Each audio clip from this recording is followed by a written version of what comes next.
Tudo bom, pessoal?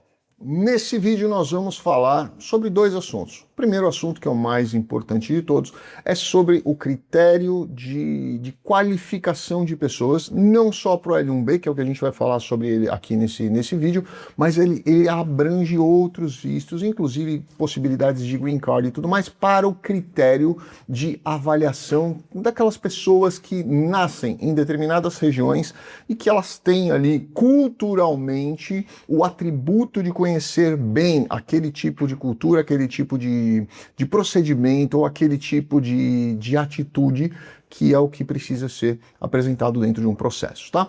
Essa história veio de um caso que eu já quero falar de outro junto para vocês aqui, para deixar uma dica aqui para vocês. Então vamos falar desse segundo primeiro, depois a gente volta para esse primeiro caso. Bom, eu recebo há muitos anos, todas as semanas, e eu vou pedir para o meu pessoal, obviamente, riscar o nome das pessoas, para não ter uma identificação com o nome. E essas pessoas que ele vai colocar aqui, nós pedimos para eles autorização para a gente colocar essas mensagens no vídeo, riscando os nomes. Por quê? Porque são muitas pessoas que entram em contato com a gente pedindo para a gente revisar processo de outro escritório, pedindo para a gente responder RFE de outro escritório, pedindo para a gente responder NOIDS de outro escritório, pedindo para a gente fazer uma checagem do processo de outro escritório antes do protocolo. Bom, vamos lá, eu vou explicar para vocês uma coisa. Eu já falei isso várias vezes aqui para vocês. Eu fico muito feliz, me sinto imensamente lisonjeado com essas pessoas por elas confiarem no meu trabalho. Tá? E muitas vezes essas pessoas até já tiveram reuniões comigo, mas por questão de preço, 2, 3, 4 mil dólares no máximo, essas pessoas optaram por contratar outros escritórios. E eu sempre disse isso para as pessoas, eu estudo demais, eu estudei demais a minha vida inteira. Eu tenho mais de 60 certificados. Tenho 36 aqui, se eu não me engano, na parede lateral, mais esses aqui atrás, e mais alguns que eu levei lá para Milão, para deixar no meu escritório de Milão. Então, assim, eu sempre gostei de estudar. Eu não faço isso por obrigação. Eu não faço isso porque eu tenho que fazer. Eu faço isso porque eu gosto muito. Eu tive, olha que legal, vou mostrar para vocês aqui, ó. Eu recebi agora, recentemente, um convite. E eu aceitei o convite, que para mim foi uma honra, porque eu fiz uma crítica ao sistema do qual o Brasil se coloca como um país democrático, né? E eu não estou falando de democracia na questão política que as pessoas colocam. E eu sou totalmente contra esse tipo de polarização, porque eu acho que isso não é democracia, né? Democracia, ela vai muito além disso. E eu tenho diversos artigos escritos com base no direito constitucional, no qual eu sou mestre e doutor, onde eu falo sobre a história da democracia. O que eu acho, não contando a história, mas o que eu acho com a minha posição com relação a essa questão de democracia. E eu fui chamado, tá aqui, ó. Eu fui chamado e fui nomeado como um dos membros efetivos da Comissão de Defesa de Constituição e da Comissão de Direito e Garantia de Constitucionalidade e Defesa do Estado de Direito. Isso, para mim, é um orgulho muito grande. Eu faço parte de outras três comissões. Eu tenho 6 OABs, tá? Eu faço parte de outras 3 comissões, além dessa daqui. Entre outras, né, das outras 3, eu faço parte de Direito Constitucional, Fiscalização da Atividade Profissional, Direito Internacional e essa daqui agora. Então, para mim, isso é uma honra muito grande. Estudar, estar dentro, escrever, publicar. Eu tenho muitos artigos publicados. Quem quiser ler alguma coisa, é só escrever no Google, Daniel Toledo Advogado, vocês vão ver uma pancada de artigos e entrevistas que eu dei e artigos científicos publicados que eu tenho centenas. Essa é a minha paixão.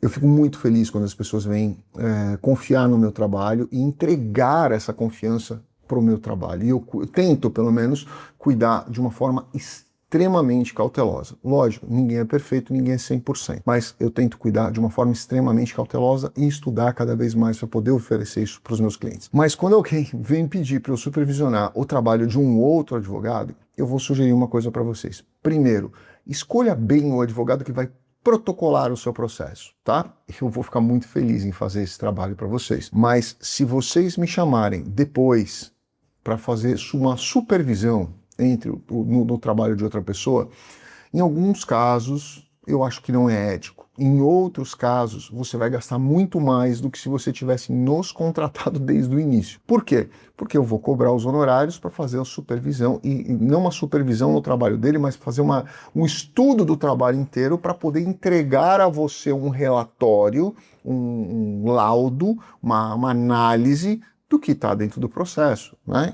Fazendo pontos críticos e fazendo pontos favoráveis. Olha, aqui não vai funcionar, isso aqui não foi legal, isso aqui foi legal, isso aqui foi bom, isso aqui não foi. Então, quando você escolher uma pessoa, lembra que num segundo momento, isso pode sair muito mais caro do que você escolher quem você quer desde o primeiro momento. E não quer dizer necessariamente eu, tem advogados que são muito mais caros do que nosso escritório, muito mais caros, né? Mas assim, tenta escolher pela sua confiança. Às vezes é mais fácil você ir por onde você se sentiu melhor, onde você percebeu que o advogado entendeu bem o caso e que teve aquela reciprocidade de confiança entre você e ele, do que eventualmente você ir pelo mais baratinho, que vai te dar dor de cabeça, tá bom? Por que eu contei essa história para vocês?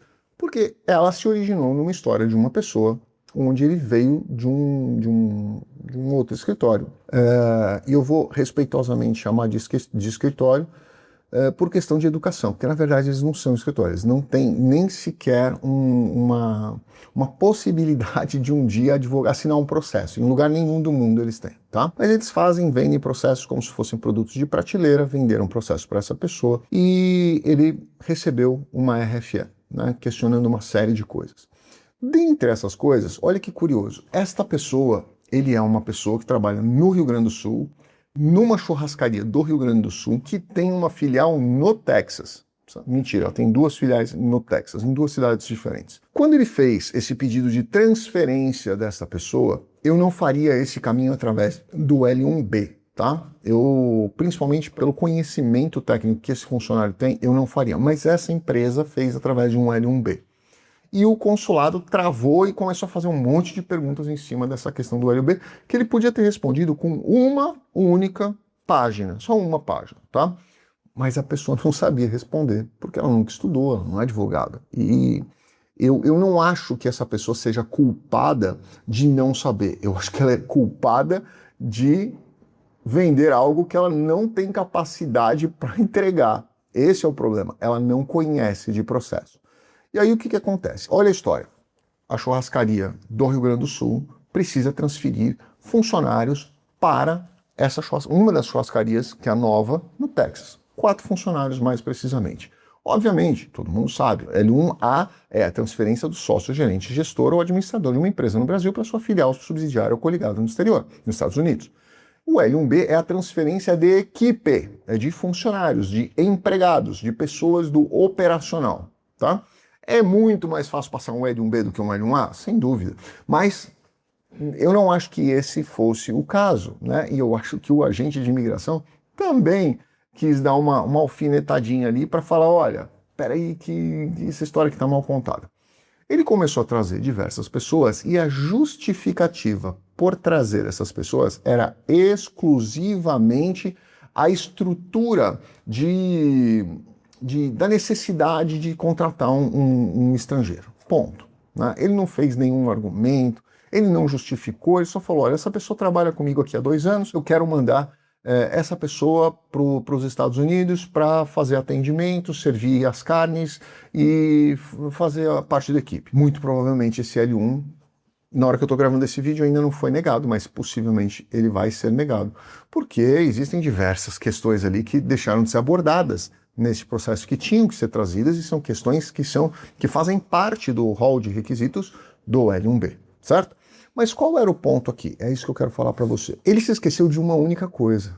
Nós temos uma decisão de 2014, que eu vou deixar aqui para vocês, eu vou colocar aqui, quem quiser pesquisar o processo, eu vou colocar só a primeira página, porque ali tem número, nomes e tudo mais, que fica fácil para vocês entenderem. Nós temos a decisão de 2014, onde eu acompanhei muito bem esse processo em 2015, porque naquela época eu tinha 6 casos muito parecidos e eu fui acompanhando muito de perto essa ação, tá? Foi uma ação da Fogo de Chão, olha que coincidência, Fogo de Chão, uma das churrascarias mais conhecidas do Brasil, quiçá das Américas, né? Uma ação da Fogo de Chão contra o governo americano, questionando exatamente isso. Olha que curiosa a estratégia dele. O que ele perguntou?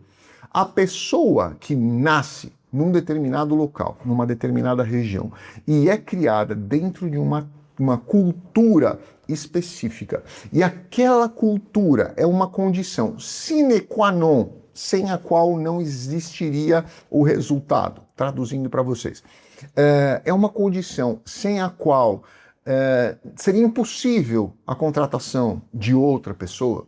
Exemplo, um gaúcho que nasce no Rio Grande do Sul, que cresce dentro da raiz da cultura gaúcha, que eu amo por sinal, tenho milhares, não exagero, mas dezenas de amigos gaúchos, e inclusive em outubro estou indo para o Brasil. O primeiro lugar que eu vou pousar e vou ficar lá 3 dias é no Rio Grande do Sul, que eu amo. Então, voltando, imagina o gaúcho que nasceu na cultura, foi criado na cultura do churrasco, do fogo de chão, não do fogo de chão, churrascaria, mas do fogo de chão mesmo, com as costelas espetadas ali na vara para poder fazer assar essas costelas, as horas ali.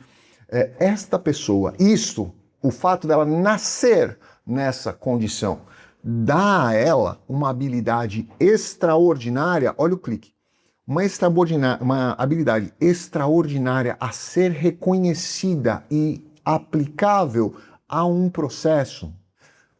A primeiro modo, a imigração dos Estados Unidos, o Departamento de Imigração dos Estados Unidos disse que não, que isso não tinha nada a ver, que às vezes ele nasceu ali, o problema é dele. Aquilo não quer dizer que aquilo seja uma habilidade, mas eu entendo que é uma habilidade, claro que é. Né?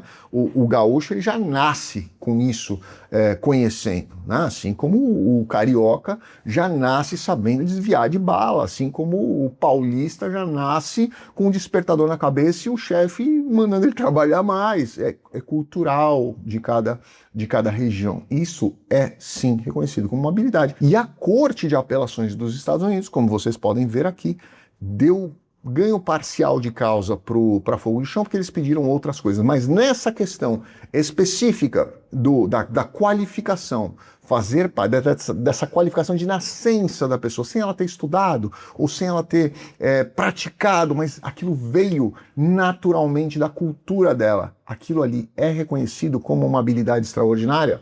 Sim.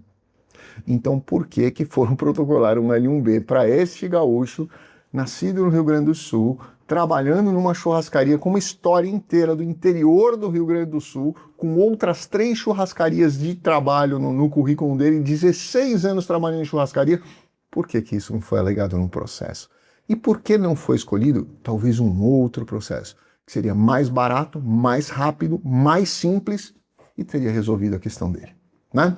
Então, quis trazer nesse vídeo aqui para você 2 coisas. Primeiro, essa questão da Corte de Apelação, onde fala da estrutura, da habilidade nata da pessoa, da criação. O simples fato dela ser criada num determinado ambiente já foi reconhecido pela Corte de Apelação e deveria ter sido usado nesse processo, assim como eu vejo que poderia ter sido usado em muitos outros processos e as pessoas não leem a jurisprudência, não acompanham os processos que são realmente pegadinhas que a gente pode evitar ou que a gente pode eventualmente até utilizar de coisas positivas que vêm da corte, tá?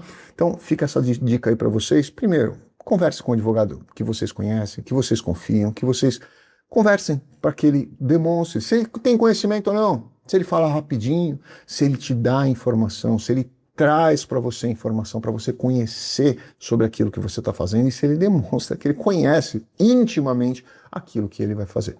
E aí você decide. Segundo ponto, presta atenção quando o processo está sendo montado, se essa equipe que está montando o seu processo, se esse escritório que está montando o seu processo, se ele realmente está antenado e se ele sabe do que vem acontecendo nas decisões da corte, porque senão você comete um erro que poderia ter sido evitado, evitando perda de tempo e dinheiro, certo?